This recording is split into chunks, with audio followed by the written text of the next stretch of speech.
السلام علیکم ورحمۃ اللہ وبرکاتہ۔ ناظرین، میاں چنو سے عبدالحکیم جاتے ہوئے راستے میں تلمبہ کا تاریخی شہر نظر آتا ہے۔ مورخین کے مطابق تلمبہ کی تاریخ اتنی ہی پرانی ہے جتنی حضرت انسان کی۔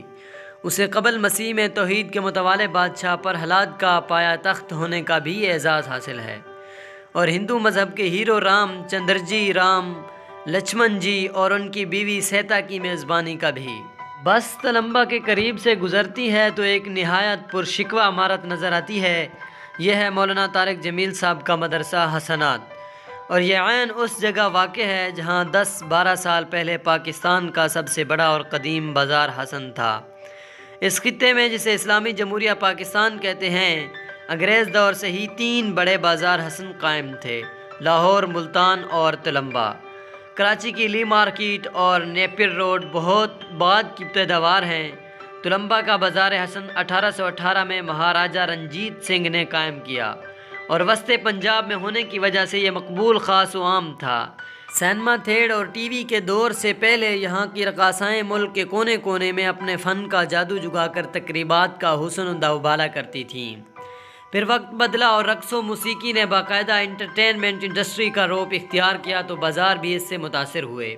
ان بازاروں کی اعلیٰ کوالٹی ترقی کرتے کرتے پہلے فنکار، پھر آرٹسٹ اور بعد میں سیلیبریٹیز بن گئی، اور بچا کھچا سامان طوائف کا لیبل لگا کر جسم فروشی کے دھندے سے وابستہ ہو گیا۔ تلمبہ کے بازار حسن کی شہرت ضرب المثل کا درجہ رکھتی تھی۔ پنجاب میں دیہاتی عورتوں کی کوئی بھی لڑائی ایک دوسرے کو تلمبہ دی کنجری کہے بغیر آج بھی پھیکی سمجھی جاتی ہے۔ جو لوگ اپنے گھر کا کچرا باہر گلی میں پھینک کر نصف ایمان کے درجے پہ فائز ہو جاتے ہیں، ان کے لیے یہ بازار قطعاً اس قابل نہ تھا کہ وہ اس کے بارے میں سوچ کر اپنا قیمتی وقت برباد کرتے۔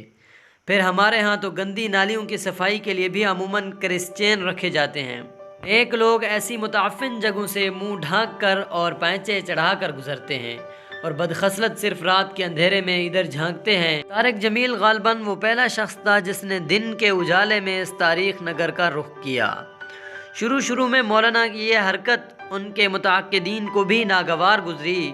بازار کے کرتا دھرتاؤں کو بھی اس پر اعتراض ہوا، لیکن مولانا کا استدلال یہ تھا کہ دین سیکھنا ہر اس شخص کا حق ہے جس نے کلمہ پڑھ رکھا ہے۔ بازار حسن سے تعلق رکھنے والے چونکہ مسلمان ہیں، اس لیے انہیں اس نعمت سے محروم نہیں کیا جا سکتا۔ مولانا ایک مدت تک 400 گھروں پر مشتمل اس کنجر محلہ میں جاتے اور اس کونے میں بیٹھ کر درس قرآن دیتے رہے۔ آہستہ آہستہ پیشہ ور خواتین کی ایک معقول تعداد ان کے لیکچرز اٹینڈ کرنے لگی۔ طارق جمیل صاحب انہیں میری بہنوں کہہ کر مخاطب کرتے اور نماز کا درس دیتے، امہات المؤمنین کے ایمان افروز واقعات بتاتے، صحابیات کے قصے سناتے اور کربلا کی عفت مآب بیویوں کا تذکرہ فرماتے۔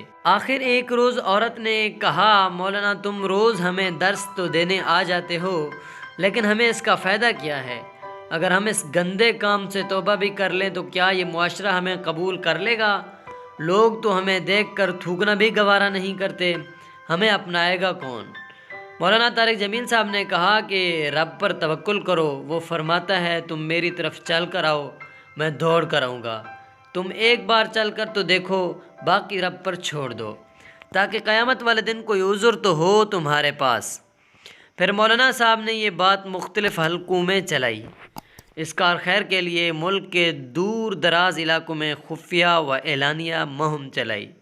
بہت سے نیک اور صالح نوجوان ان خواتین سے شادی کے لیے تیار ہو گئے، اور آہستہ آہستہ پاکستان کے اس تیسرے بڑے بازار حسن کی آبادی گھٹنے لگی۔ کئی سال لگے، آخر ایک دن وہ بازار ویران ہو گیا، اور مولانا طارق جمیل صاحب نے وہ جگہ خرید کر مدرسے کے لیے وقف کر دی۔ ناظرین، یہی تھی آج کی ہماری ویڈیو۔ اگر ویڈیو اچھی لگی ہو تو ہمارے چینل کو ضرور سبسکرائب کر دیجیے گا، اور ساتھ جڑے بیل آئیکن کو بھی پریس کر دیجیے گا، اور اس ویڈیو کے بارے میں ایک کومنٹ بھی ضرور دیجیے گا۔ والسلام۔